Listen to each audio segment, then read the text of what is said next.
Shalom Aleichem, Besem Yeshua Hamasiah, salam sejahtera di dalam nama Tuhan Yesus Kristus. Bersama saya Pendeta Henry Tandianta MPS. Begini ya judul kita ya, Penghakiman Tahta Putih. Bapak Ibu Saudara, istilah tahta putih itu tidak ngarang ya, tidak ngarang, tapi memang ada di Alkitab. Ya. Jadi Wahyu 20 ayat 11 ada tahta putih yang besar. Siapa yang duduk di tahta putih yang besar itu? Wahyu 4 ayat 8. Ini klop dengan Wahyu 1 ayat 8. Dia adalah Yesus Kristus, Tuhan Allah Maha Kuasa. Jadi yang duduk di tahta putih Yesus Kristus, bukan Bapa. Bukan. Tunggu Pak. Kalau Yesus Kristus duduk di tahta putih di surga. Betul. Lah Bapa duduk di mana Pak? Ya, Bapa duduk di tahta hitam.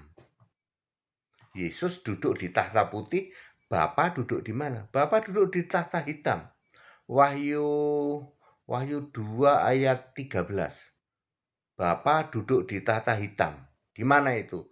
Tahta iblis. Wahyu 2 ayat 13.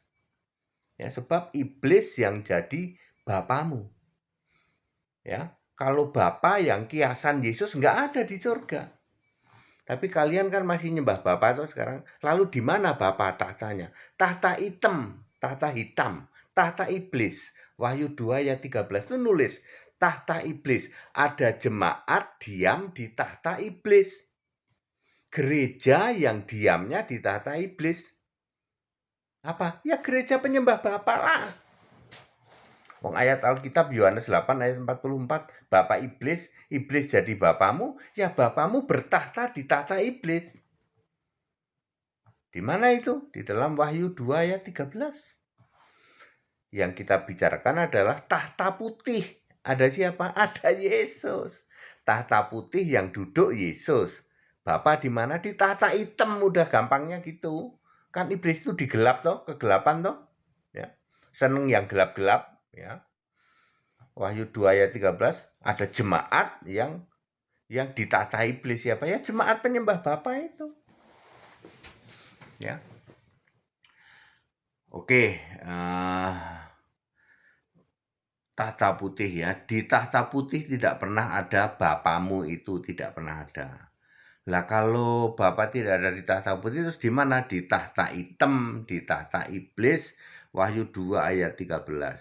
Penghakiman tahta putih dimulai dengan lenyapnya langit dan bumi. Siapa yang menentukan kiamat lenyapnya langit dan bumi? Apakah Bapa? Bukan. Matius 24 ayat 35 kan hanya Bapa yang tahu. Iya, waktu itu Yesus jadi manusia. Ternyata ayat Alkitab menunjukkan yang menentukan kiamat itu, kapan kiamat itu Yesus. Bukan Bapa, Yesus Kristus, sama sekali bukan Bapamu itu. Wahyu 20 ayat 11.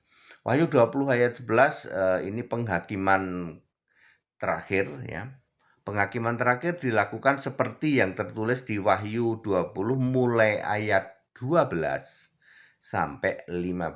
Tentu urutannya lenyap dulu, lalu bikin bumi baru, lalu surga diturunkan, lalu neraka diciptakan, baru penghakiman, kan begitu. Mau menghakimi surganya belum turun, nerakanya belum ada, gimana dong gitu ya. Itu dulu urutannya. Jadi kita semua kalau membaca Wahyu 20 ayat 11 loncat dulu ke Wahyu 21. Penciptaan bumi baru kan Wahyu 21 ayat 11 kan, 20 ayat 11 kan lenyap langit bumi, lalu cipta dulu dong bumi baru, surga Yerusalem baru turun dulu dong, lalu neraka diciptakan, baru penghakiman gitu ya. Oke, pertama ya, ini kebangkitan kedua, sebab kebangkitan pertama sudah terjadi, saat pengangkatan orang percaya, Wahyu 20 ayat 5 ya. 1 Tesalonika 4 ayat 16-17 ya. 1 Korintus 15 ayat 45 sampai 50-an itu ya. Ini kebangkitan kedua. Kebangkitan pertama sudah terjadi pada saat rapture, pengangkatan orang pertama. Ada 3 tempat yang menyetor orang mati, yaitu maut, laut, dan kerajaan maut. Anda baca di Wahyu 20 ayat 12 sampai 15 ya.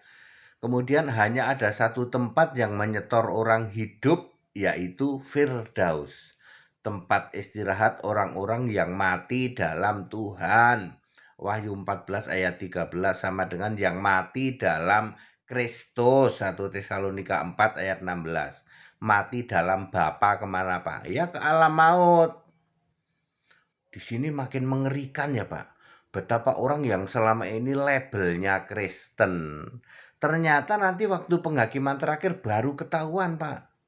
Lah iya, nanti kalau Anda sudah mati, para penyembah Bapa, mustahil kamu masuk Firdaus, mustahil kamu beristirahat di Firdaus. Saya akan terus ngasih tahu kepada kalian semua, jangan lagi menyembah Tritunggal Maha Sesat, segera tinggalkan. Itu pendeta kamu, romo kamu, segera tinggalkan. Ayo gabung dengan gereja Alkitab Allah Esa melalui tayangan live YouTube dulu, nanti baru melalui gereja fisik. Gereja sekarang nggak penting kok, ya tuh ngapain ke gereja, kumpul-kumpul di gereja, lalu di situ cuman dicekokin penyesatan, ngapain? Mending kita mulai dari gereja online dulu, ya dengerin di YouTube, ikut di dalam tayangan live, nanti baru secara fisik ya kalau pandemi sudah berlalu ya. Terus ada 1 tempat yang menyetor orang hidup, yaitu Firdaus. Ada banyak kitab-kitab, nggak ada kitab suci loh ya, kitab-kitab milik kalian semua yang tidak pakai suci tentu saja. Dari sini baru ketahuan ternyata kitab suci itu hanya Alkitab ya Pak. Betul, karena di penghakiman nanti dibuka semua kitab-kitab nggak pakai suci ya. Makanya kenapa saya itu selalu menganjurkan ayo kembali ke Alkitab. Alkitab itu satu-satunya kitab suci in this world, in this whole world. Di seluruh jagat raya ini hanya ada 1 kitab suci, yaitu Alkitab. Yang lain pakai suci enggak Pak? Enggak, ini ayat Alkitab loh. Ya, Wahyu 20 ayat 12 dibuka semua kitab. Siapa Pak? Yang hakimnya Yesus. Enggak main-main. Allah segala Allah. Ya no? Tuhan di atas segala Tuhan, Raja segala Raja, Allah yang kudus dan benar, Allah yang benar, Yesus Kristus hakimnya. Nggak akan salah. Jadi Yesus Kristus tidak bilang ada kitab suci, nggak ada kitab suci ya, cuman Alkitab tok. Terus yang dipakai untuk menghakimi, jadi segala kitab-kitab Anda masing-masing dipakai untuk menghakimi orang yang mati yang disetor dari maut, alam maut, dan laut. Hasilnya semua masuk lautan api. Ternyata penghakiman itu menurut apa yang tertulis di kitabmu masing-masing, dan tidak pernah ada timbang-timbang pahala. Astagfirullah, jadi nggak ada Pak timbang-timbang pahala, nggak ada. Nanti yang jadi hakim siapa? Yesus ini. Ya terserah, kalau hakimmu bukan Yesus terserah. Tapi menurut keyakinanmu yang jadi hakim adil hari kiamat siapa? Yesus. Makanya ini ikutin ini perkataan Yesus, tidak ada timbang-timbang pahala, itu nggak ada. Nanti di compare, di cross check dengan kitabmu masing-masing yang tertulis di situ. Kamu bisa jalanin nggak? Hasilnya apa Pak? Nggak ada yang bisa. Makanya di sini perlunya juru selamat. Nanti baru ketahuan. Anda yang sekarang keluar-keluar, ngapain perlu juru selamat? Nanti kalian akan tahu. Wah, kalau begini ya mending ikut Yesus. Makanya ya semua masuk ke lautan api ya. Kemudian yang poin 5, orang yang mati dalam Kristus ya tidak dihakimi. Ingat, tidak ada penghakiman orang yang mati dalam Kristus ya. Tetapi hanya dilihat di kitab kehidupan. Nanti ada nama mereka karena mereka termasuk kelompok domba orang benar. Jadi ini penghakiman domba kambing di Matius 25 nih dilakukan di sini ya. Lalu ada kelompok tukang ngeyel, tukang ngotot, namanya kelompok kambing, orang-orang terkutuk penyembah bapa ya. Ini kerjaannya berdebat di bumi ini aja, kerjaannya tukang debat ya, tegar tengkuk ya. Di penghakiman pun Yesus diajak debat, saudara. Ini ngotot ini orang Kristen kambing ini. Aku kan bernubuat demi namamu toh Tuhan. Oh, aku udah keluar-keluar di jalan menyembuhkan orang sakit. Yesus bilang apa? Aku nggak tahu, nggak pernah tahu tentang kamu ya. Pendeta-pendeta yang keluar-keluar KKR sana-sini kesembuhan ilahi. Bohong itu semua. Karena pendetanya sendiri tidak percaya Yesus Allah. Yesus satu-satunya Allah, dia tolak itu. Ya, dia tetap percaya Bapa. Di sini baru ketahuan nanti kalian mau ngotot kayak apa. Yesus bilang neraka kamu. Aku nggak pernah kenal engkau kok. Ya, jadi para pendeta nanti ada masuk kelompok kambing terkutuk. Orang-orang yang tukang ngeyel, tukang ngotot, tukang tegar tengkuk, penyembah Tritunggal Maha Sesat, penyembah Bapa. Nanti baru kalian ngotot sama Yesus. Yesus, aku kan bernubuat demi namamu. Tiap hari lo Tuhan Yesus, aku itu memberitakan engkau lah berita macam apa. Engkau Tuhan lah, Allahmu siapa? Tetap Bapa ya sana ke neraka. Oh ngaku ini Allah kok. Simple toh. Ya. Nanti Anda baru tahu, Anda yang masih tegar tengkuk, yang super ngotot ya. Enggak, Allah itu tetap Bapa. Nanti waktu penghakiman nih ayat Alkitab ini ya, kalian akan masuk kelompok kambing, tak kasih tahu. Matius 25 ayat 41. Yesus bilang apa? Enyahlah ya. Kamu orang-orang terkutuk, hei kambing. Ya, masuk sana ke lautan api bersama dengan iblis dan malaikatnya. Tuh. Sama orang-orang Yahudi sana. Orang Yahudi juga dibilang gitu, neraka kamu. Penyembah Bapa juga gitu, ya. Lautan api kamu bersama iblis kamu. Iblis yang jadi bapamu persis sama. Ya. Hari gini kok nyembah Bapa loh, sembah Yesus makanya. Ya. Jadi sayang sekali kambing terkutuk penganut Tritunggal Maha Sesat masuk ke lautan api ya, bersama dengan iblis dan malaikatnya, termasuk dari kelompok lain yang dihakimi menurut kitab-kitab itu, kitab-kitab merekanya.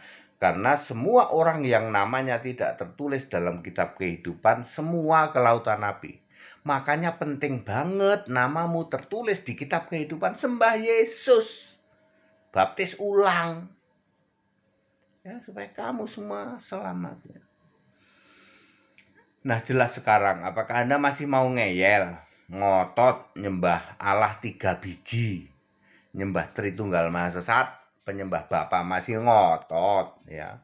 Mumpung belum ajal menjemput, tobat sekarang, keluar dari gereja kamu yang gereja di tahta iblis itu ya. Ya, gereja lokasinya di tahta iblis. Ada itu jemaat-jemaat kayak begitu ya. Yang jadi Allahnya siapa? Ya bukan Yesus. Ya, yang jadi Allahnya Bapa. Allah 3 biji, Tritunggal Maha. Keluar segera. Ikut gimana Pak? Ya ikut lewat GAE tapi live dulu ya, live YouTube, live Facebook, live Zoom dulu. Nanti setelah era pandemi ini berlalu, kita bisa bergereja secara fisik ya. Nanti kita akan maju ke perizinan ya, dirjennya udah baru ya. Nanti kita ke Menteri Agama ya. Ya, selama ini kan kita didiskriminasi ya, penyembah Yesus Kristus izinnya dipersulit karena di sana dikuasai oleh Tritunggal Maha Sesat ya. Kalau nggak pakai sinode nggak diizinin katanya. Dari mana ya orang itu harus boleh melaksanakan sesuai keyakinannya ya. Ya begitu ya, tapi kita puji Tuhan dirjennya udah diganti itu ya. Aku sih kenal sama dirjennya Ya, nanti dengan Dirjen yang baru kita akan maju ya, nanti setelah agak reda ini. Sekarang masih apa nih, Omnicon ya, atau masih nggak mau terima tamu dari itu, masih nggak boleh masuk. Nanti kita cari waktu yang tepat. Padat, singkat, dan clear ya. Penghakiman tahta putih. Siapa yang di tahta putih? Yesus. Lah Bapa di mana? Di tahta hitam, di tahta iblis ya. Sebab iblis yang jadi bapamu. Ini semua ayat Alkitab, Anda nggak bisa bantah. Makanya jangan sembah Bapa, sembah Yesus supaya nggak merah telingamu ya. Segala hormat kemuliaan untuk Yesus Kristus, satu-satunya Allah yang benar. Ikut sekolah Alkitab yang ini ya, yang pengen tahu biar pinter. Tetap bersama saya Pendeta Henry Tandian MPS. Haleluya, amin.